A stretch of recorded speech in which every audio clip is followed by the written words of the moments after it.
Kjo është nga të tavat që po e përgatite një herë, nuk i ndahesh ma.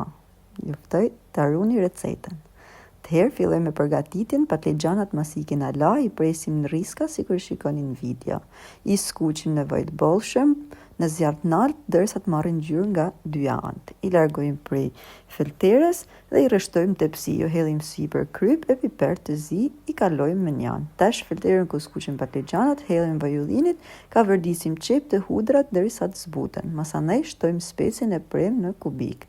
E ka vërdisim për 5 minuta, e shtojmë salcën ose domatet e freskëta.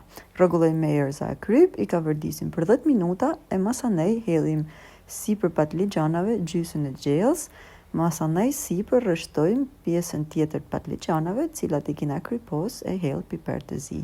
Sipër prap pjesën e metën të gjellës, e hapim mirë në krejt sipërfaqen, e fusim tavën mu pjek në furrë të parangrohen në 230 gradë, derisa të jetë gati të ketë marrë këtë ngjyrën e mirë të pjekjes, e yndyrat këtë dalë në sipërfaqe. Faleminderit!